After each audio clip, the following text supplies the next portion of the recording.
Isang pinagpalang araw sa inyong lahat. Tayo po'y magninilay sa salita ng Diyos, ang pinagmumulan ng awa ng ating buhay, ang salitawa.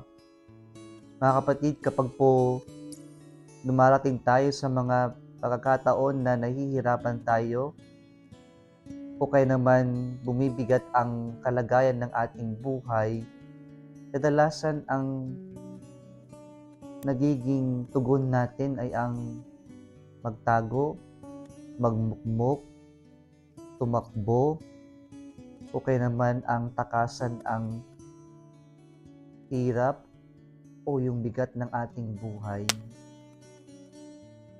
When difficulties take toll in our lives, sometimes the easiest way that we want to choose is to run away, to leave things behind, or simply to hide from the difficult situation or from the challenging situation.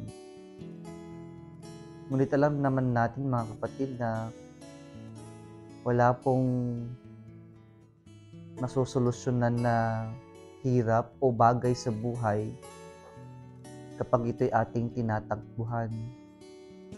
Walang problema ang naaayos kapag ito'y ating nilalayuan, tinatakasan.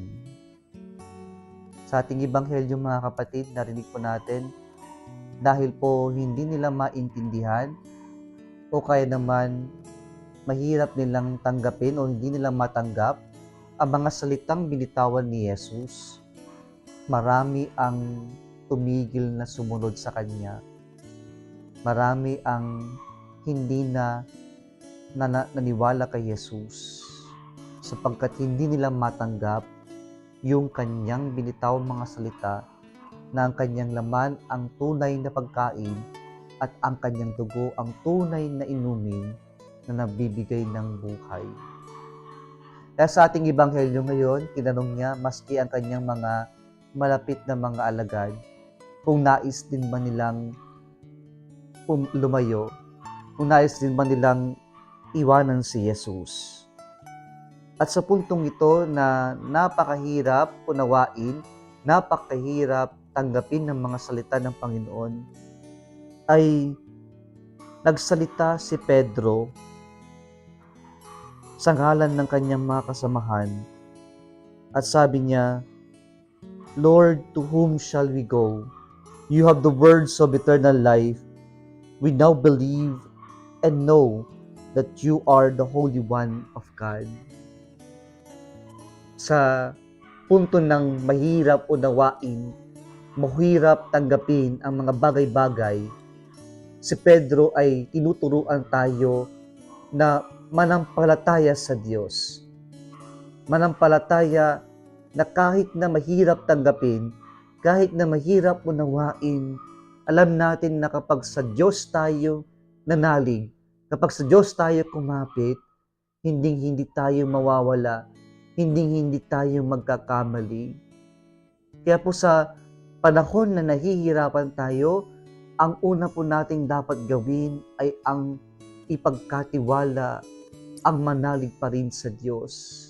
Kahit na mahirap, kahit na malabo ang mga bagay-bagay sa buhay, magtiwala tayo sa Diyos, ang manampalataya tayo sa Diyos. Mga kapatid, tinuturuan tayo ng mga salita ni San Pedro na manatili sa Diyos. Manatili sa Diyos na mas mauunawaan natin ang bagay kapag nananatili tayo.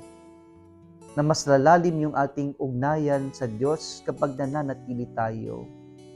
Kung nais natin pong mas maunawaan ang Diyos, nararapat lamang na magbabad tayo ng oras na tayo'y manatili sa Kanya. Mga kapatid, ito yung sekreto na kung nais natin mas maunawaan ang isang tao, napakahalaga na we spend quality time with that person. Ganoon din po sa ating pananampalataya.